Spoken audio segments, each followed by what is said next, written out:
we get to the tools, the highlights. Yeah. Yeah. Okay, let me get my screen share going again. All right.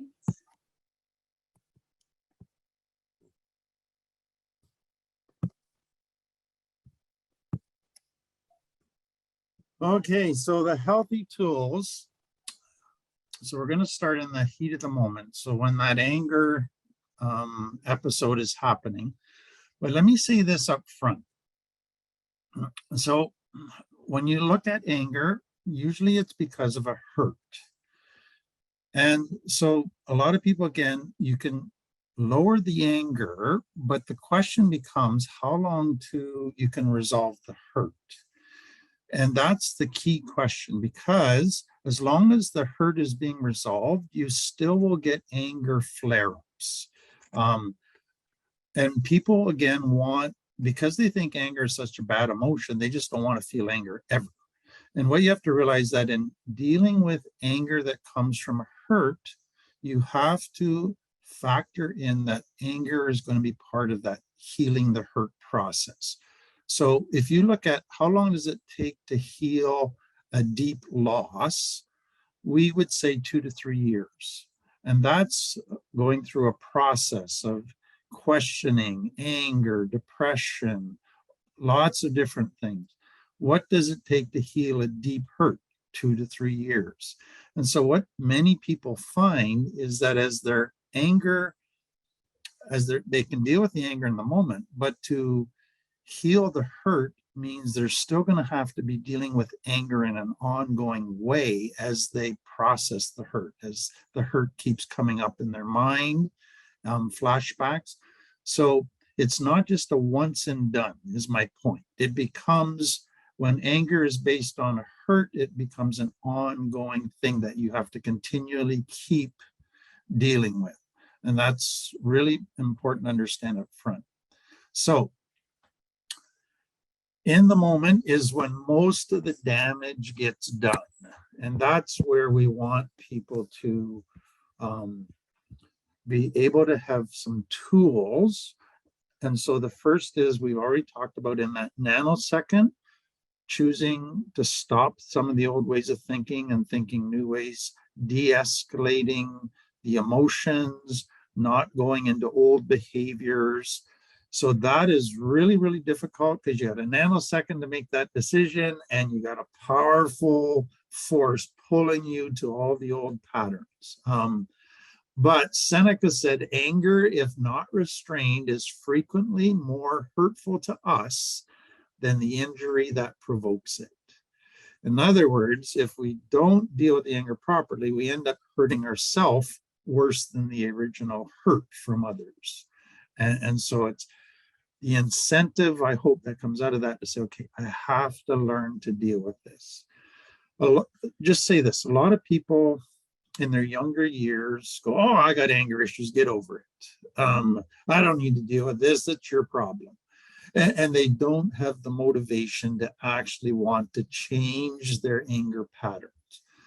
But once usually they start a family and have children and start to love the people they're hurting, that can be a motivation. But then as they see how it's changing them in negative ways, that can be an extra motivation. And that's really what Seneca is saying, is we got to get to a point where we go, the pain this is producing and the damage is no longer worth it. I can't keep justifying it. So the first thing we just mentioned in one of the questions is bite your tongue. One of the hardest things to do when you are angry is to not give into the impulse to say something. And so to emphasize that biting your tongue is not stuffing it as if you're avoiding it or ignoring it. It's simply recognizing that if I was to speak now, I would regret it, because this is coming from a distorted perception place. So bite my tongue until I can cool down and process. So how do you do that? So big picture grounding, and I don't want to go into all kinds of grounding techniques. We've talk about that in all kinds of different venues, but basically the big picture is grounding is getting out of the limbic into the cortex. So it's as long as I stay in my limbic, I'm going to be not thinking clearly and I'm going to be impulsive and making bad decisions. How do I get back into my cortex? So for many people, they have to figure out their own grounding techniques that work for them. And everybody's different. So for most people, though, to stay in the situation, around the person, in the circumstance, is just trigger, trigger, trigger, trigger. They can't ground within the circumstance. They got to get out of the circumstance in order to be able to calm down. So that's going for a walk, getting out of the room, going to a different part of the house. Now, if you're in a relationship, often what will happen is if you just start walking away to cool yourself down, that'll upset them and say, I'm talking to you. We need to have this conversation. So you need to be able to have a way of saying, okay, I can't talk right now. I need to go and just calm myself down and think, but I will come back and we can talk later. Just so they know you're not avoiding, you're just grounding. So again, that some hurts, some anger, you can ground yourself by going for a walk in 5 minutes, 10 minutes, come back and be composed and able to talk calmly. For others, it could take you a day or two. It really depends on how intense the trigger is, how deep the hurt is. And so you have to be able to evaluate yourself on, okay, am I out of the limbic? Am I able to go back into this situation without getting re-triggered?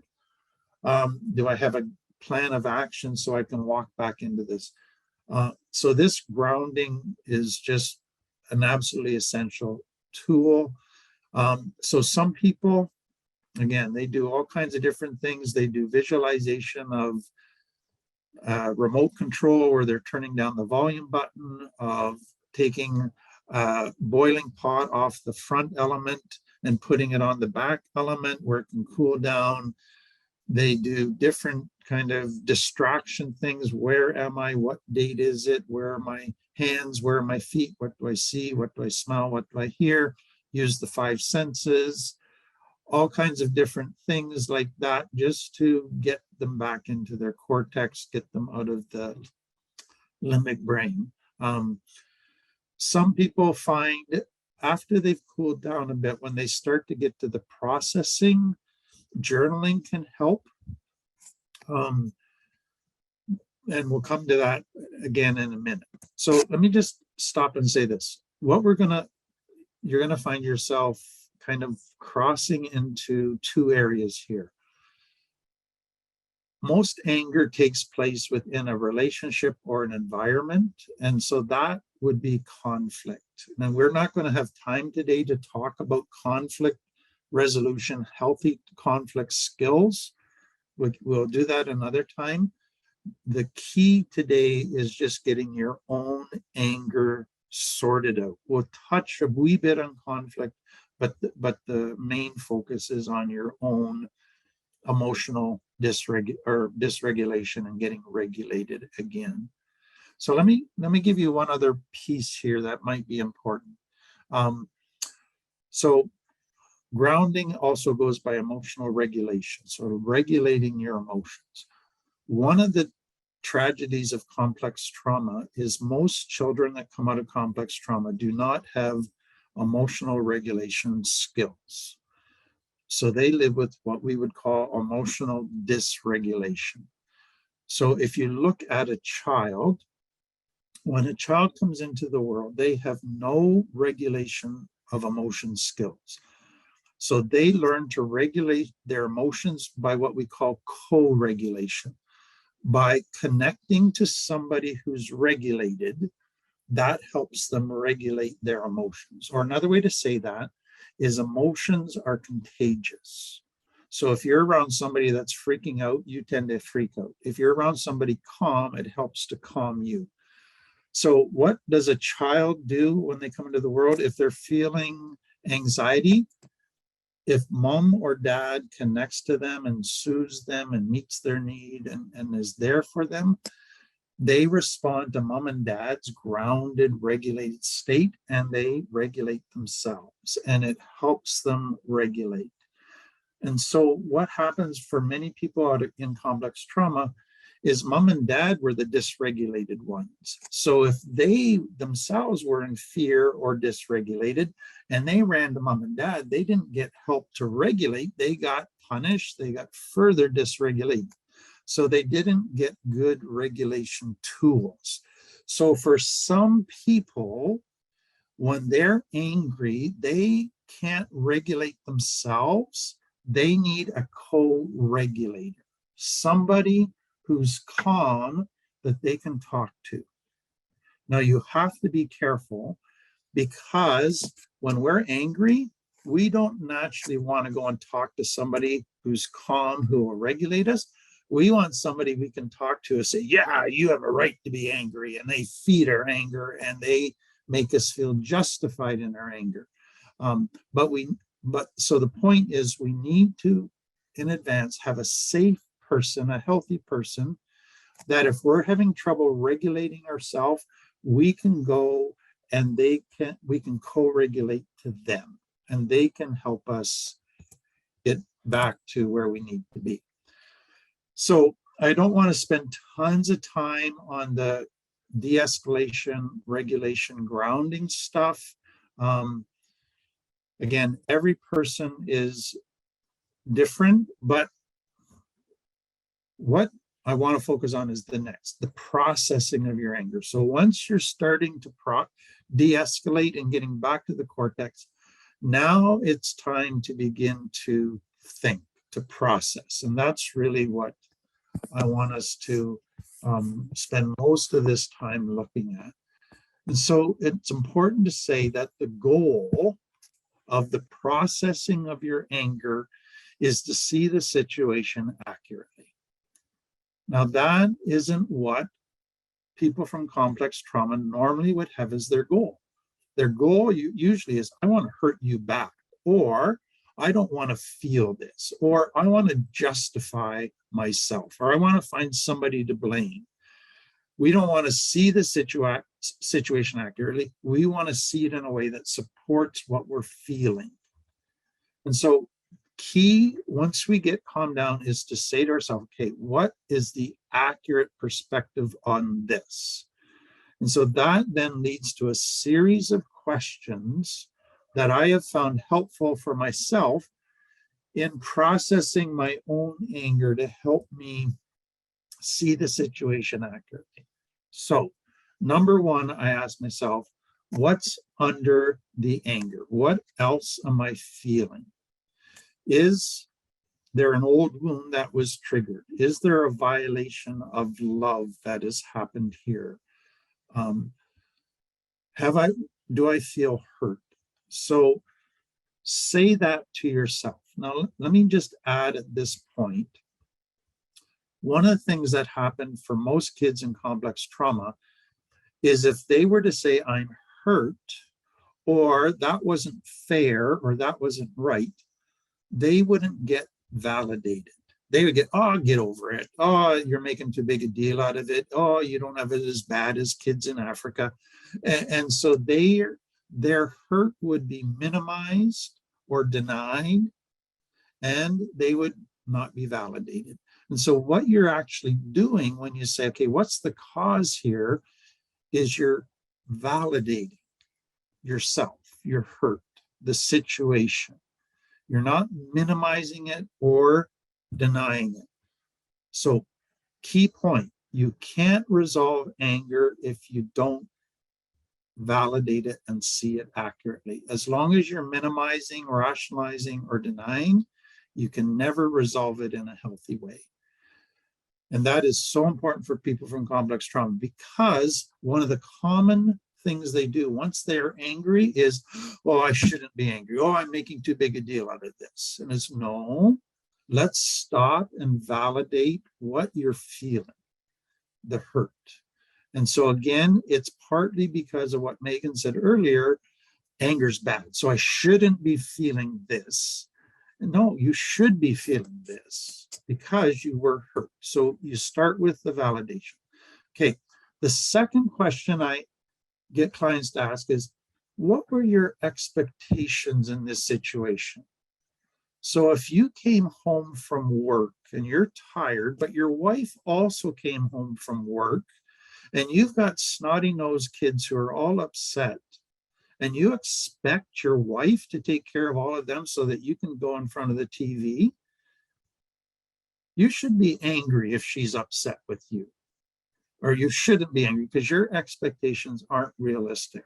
So stop and figure out your expectations. If you got road rage happening, what are your expectations? Are you expecting every driver in front of you to see you coming and pull over? Those are what you have to be able to just stop and say, are my expectations realistic, and what exactly are they? Next one. Is this a boundary issue? Have they pushed when I said no? Have they tried to manipulate me to go against my no, to give in and do what they want? So do I feel that my boundaries are being respected? So everybody has a natural kind of bubble that they feel. Some it's very big. I don't like people touching me too close to me. Others touchy-feely. I like people close. And so if I'm upset some days, it's because people are in my bubble. And that's a boundary issue. But I have to then go, okay, did I ever specify that to anybody? Or did I expect them just to read my mind and know that? So is this a communication thing? Have I expressed my boundaries in a healthy, assertive way? And then the next one is this a misunderstanding? So if I was planning that we'd have supper at 5, but had forgotten that my wife had an appointment and wouldn't be home till 6, I could be really angry that supper's not ready, but I had misunderstood in our conversation. And so what you find is, especially intimate relationships in the early years, a lot of anger comes from stuff where you just need to clarify and clear up misunderstandings. So I tell the story to clients, and some of you have heard it. When I grew up, if we were having a discussion and wanting to make a point, we wagged our finger, and that meant nothing bad. It was just, we're making a point. In my wife's family, if her dad wagged her finger, you were in big trouble and you were going to get punished. And so wagging of the finger had a totally different message. So when my wife and I are first married, we're having a passionate discussion and I start wagging my finger and she starts getting super angry at me.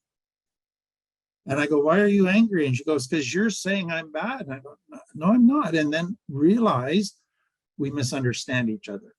Her body understanding of body language is totally different from mine. So is this a misunderstanding issue? Next key one, do I feel unsafe? And it's just to stop and realize, you know what? I should be angry because this is not a safe person. And that's my defenses kicking in to protect me. So my anger is actually a good thing here because I'm not feeling safe. And so what I want people to realize from that is healing from anger only can really truly happen when you're surrounded by safe people. As long as you continue to be in unsafe relationships, you're going to continue to struggle to grow in anger, healing, and management. But that safety part, ask yourself that. Then the next one, and this is where it starts getting tricky. So if I'm angry and it's because of what somebody said or did, what part is my part and what part is their part? Now, when we're angry, it's all or nothing. It's 100% their part and it's 0% my part. But once I've cooled down, I can often begin to go, you know what they did wasn't right, but that was also an old wound of mine that I maybe overreacted to.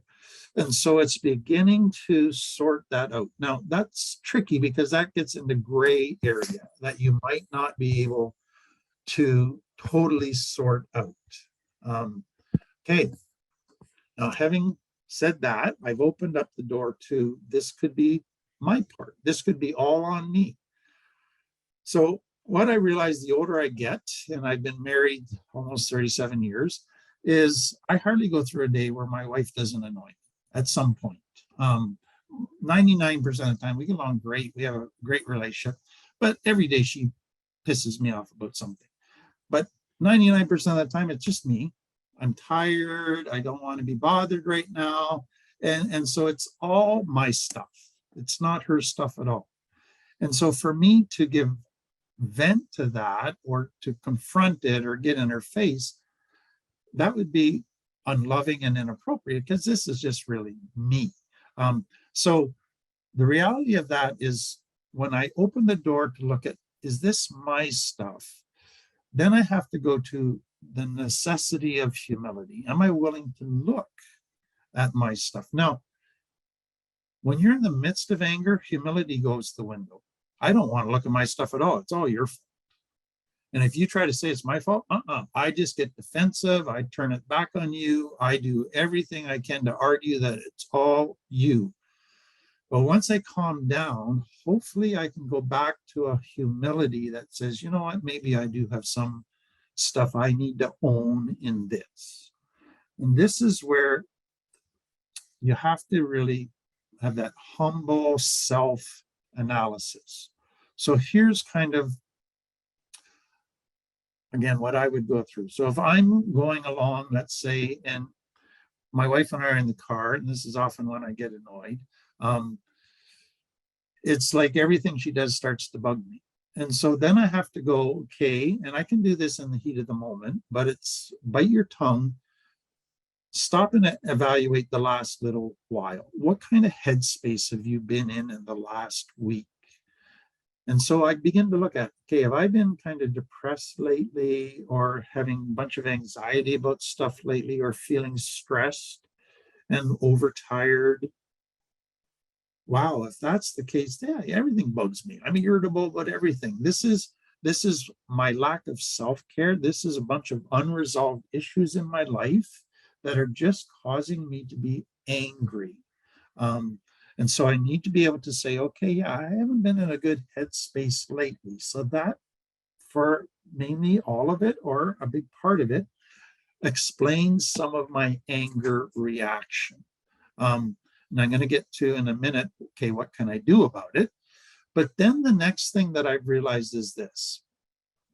If I'm not totally content, so if I'm discontent, not satisfied, kind of negative, I will be more angry. I will get pissed off with more stuff. And so what I have to ask myself is, how I've been doing kind of my spiritual, emotional contentment over the last week or so. Has that been in a good place? Or have I been in kind of a discontent, antsy, not happy with anything place? Because again, if I am, part of this anger is on me. If I'm struggling with depression or anxiety, which I struggle with at times, what I find is my bubble gets bigger. So most of the time, I'm quite happy if my wife's in the same room with me, we're doing stuff, even sitting on the couch with me. But when I'm depressed or really stressed or anxiety, just my wife being in the house is annoying because my bubble really gets big. And so I want to ask myself when I'm feeling anger, where's my bubble at these days? How big is it? And if it's really big, then I don't want anybody in my bubble. I get angry at everybody that tries to get close and connect. Okay, now let me just stop and say this in connection with that. one of the things, and it's hard to kind of put into the tools thing in simple words for people, but one of the ways in healing anger in a relationship is connection. The longer I shut my heart to the other person and stay away and freeze them out, the more I'm actually feeding anger. But if I can get to the point where I connect again, that helps the anger to dissipate. Okay, the next thing I ask myself about my headspace, because if I'm not in a good headspace and I'm not content, that's when I just am more prone to mindless distractions, avoiding stuff, procrastinating, because I'm in my limbic brain. And that's what I want to be able to understand. If I'm in my limbic brain and operating out of that, I'm probably not in a good headspace. Being in a good headspace is living out of the cortex in a healthy way, which results in the limbic brain being in a positive place. But if the limbic brain's in a negative place and is running the show, I will not be in a good headspace, and that will explain a lot of my anger issues.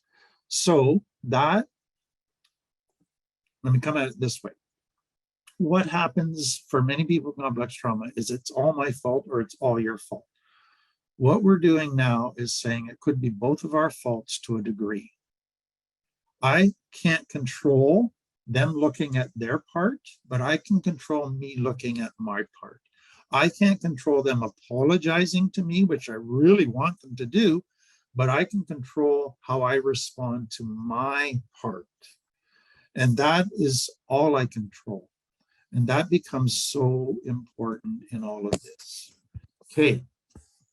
The next thing that I have to assess in determining my headspace is what's been the balance between alone time and connection time with people. Because if I've got too much alone time and not enough connection time, I will probably not be in a good headspace, and I will probably be more prone to anger. Which then leads to the next one, which, am I doing proper self-care? How are my physical needs? So I will actually get people to sit down with a piece of paper, and on a scale of 1 to 10, how are you doing with your eating, with your sleeping, with your exercise, with your work versus relaxation stuff? How are you doing in connecting to a higher power? How are you doing in being aware of your emotions, in resolving negative emotions? How about your relationships? Any unresolved tensions, any unresolved issues? All of those things, how are you doing? Because all of those things affect your headspace, which affect your anger. So it's really a careful self-inventory, a self-evaluation on where I'm at in general, not just in this moment in time, but what's the last 2 weeks to a month been like?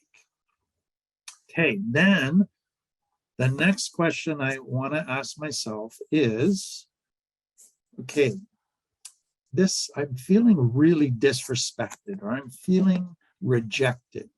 What I would actually ask myself, and I would ask clients, is, can you remember a time in childhood when you felt what you're feeling right now? And what I want to do is get them in touch with any possible unhealed wounds, unresolved childhood issues that this current hurt is triggering. And what I want them to see is that what is happening today is not actually so much about today, it's about what happened years ago. And until you can heal what happened years ago, it's going to keep getting triggered in all kinds of different ways. So what I can do with clients or myself is say, okay, just stop and think, do these sensations take me back to anything in childhood? If they do, what was going on then? And that often can give me direction and insight into, yes, this is my issue. It's an old issue that I have not fully dealt with or healed from. And that can be an important part and process in all of this. The next thing I have to ask, if my anger is coming from a person, is what's my relationship been like with them lately? So if it's been a lot of tension, a lot of coldness, I don't agree with them, they kind of annoy me, then I'm going to get angry easier. But if it's been quite positive and good, then I'd be much more patient and tolerant with them. So I want to be aware of that. And part of that is how have I been feeling in this relationship with them? Do I feel that they respect me? Do I feel that they value me? Do I feel that they want to connect with me? And vice versa. Because if there haven't been the ingredients of a healthy relationship in this relationship, then it is going to result in anger coming more easily. Okay. Now, what I want to tell clients at this point is, for many people, as you begin processing all of this, it can re-escalate the anger. It can take you back to what they said and what they did. And so you might have to re-ground yourself again before you can process further. And that could take a while, and it could take a bunch of fits and starts to get going until you can finally process your way through it. And the other thing I want clients to be aware of is know the distinction in yourself between healthy processing of a hurt and obsessing on the hurt, obsessing about the wrong. Because obsessing about the wrong, your goal is not to resolve it. Your goal is to feed on it and to feed the anger. But processing the hurt, the goal is to resolve it. The goal is to learn from it and to grow from it. And so it's important to know that distinction internally within yourself. Okay.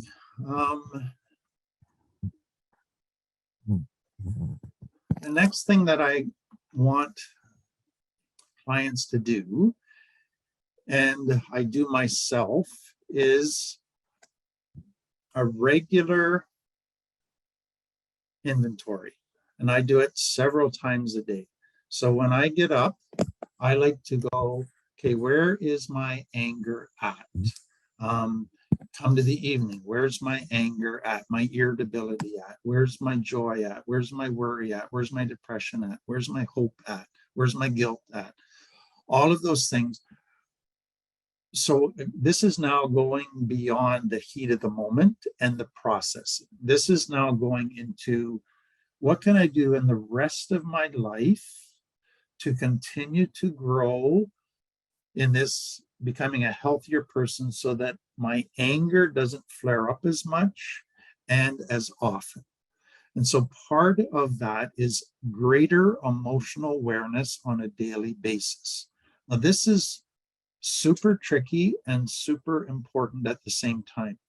Most people with complex trauma had a whole bunch of negative emotions that they tried to resolve as children, but they couldn't resolve them. Didn't matter what they did to fix their sadness, their anger, their guilt, they couldn't fix it. And so their solution then became disconnect from emotion, stop feeling, dissociate. And so that has become their autopilot. They think they're happy because they don't connect to any other emotions. The problem is that they're not even happy after a while. They just feel dead like a robot. And so part of healing is connecting again to emotions. And for many clients, that is a scary, scary thing for them to do. And so I want them to learn how to connect, but then I don't want them to judge themselves that I'm having this emotion. I want them to be curious as to why they're having that emotion. Where's that emotion coming from? So connect to your emotions, don't judge, find out what's going on to cause that. And so part of that is just getting them to be able to connect. So that morning inventory, lunch inventory, evening inventory, how am I doing anger-wise, sadness-wise, anxiety-wise, so that they can begin to learn that. Then I want them to begin to learn early warning signs that their anger is building. or that their frustration is building. So they become more negative. They start finding fault. They become more irritable. They want to isolate. So the earlier they can catch their warning signs, the sooner they can stop the anger from building, and they can figure out what's going on. And then I want them to realize that most of us are more prone to anger at certain times of the day. So we all know about being hangry. So I'm hungry, and that means I'm hangry because the food's not ready. So we know that anger and hunger can go together. Some people, as soon as they get done school or their job, the pressures of the day are done, they get home and they want peace and quiet, and they just get angry. Others, supper time, just the commotion of having to deal with all these little people or people at the table can get them angry. So are there times in the day when you are more prone to anger? Be alert to those and start to have a game plan in advance for how you're going to handle those times. The next thing I want people to realize is once anger starts building, most of us reach a line of no return. That once we cross that line, we're going to explode. It doesn't matter what happens next. It's just we're going to explode. So I have between now and that line of no return to stop this ship from destroying itself. And so the sooner I can catch it, the better is the point. Okay, so then if you discover that you're angry, instead of beating yourself up, it's to start asking yourself why, that curiosity. So let me say it this way. Many people, when they find out that they're angry, then turn the anger on themselves. So instead of self-compassion, they go to self-judgment. And what I want people to switch that. And so when they find themselves angry, instead of self-judgment, go to self-compassion, which is then curiosity. Wonder why I'm angry. And so is there a hurt here? Is there just, I'm not taking care of myself lately. I'm overtired. What's going on? Don't judge myself. Be curious and compassionate. And so that's where sometimes you then have to go, when I'm angry and I'm starting to figure this out, but I'm not in a good headspace, I just need a bit of alone time so I can come up with a plan. Okay, how am I going to handle this situation? What do I need to do to get myself in a better place in my head? Do I just need to reconnect spiritually? Do I need to change my lifestyle? Do I need to get some better self-care happening?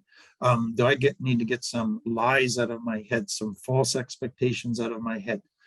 I need to come up with a plan of change about what I need to do. What do I need to work on about my past? What do I need to work on in the present? What needs aren't being met? All of those things are so important. And then the final thing that I want to do outside of that, kind of the angry moments in the rest of my life, is prepare for situations where I know I'm probably going to get angry. So if I'm going to go to a meeting where I know there's going to be a jerk that's going to present a position that I don't agree with, and I know it's going to get me angry, I can prepare myself in advance. Okay, what am I going to do? Or if I'm going to go to a group facilitating setting, and I know I'm going to have a client who's negative about everything and it's going to really get me angry, how am I going to handle that client? So I can prepare myself in advance in my cortex so that when I get triggered, I can quickly draw on the tools already planned out in my cortex. One other thing that I like people to think about is that we go through anger often when we're going through times of change.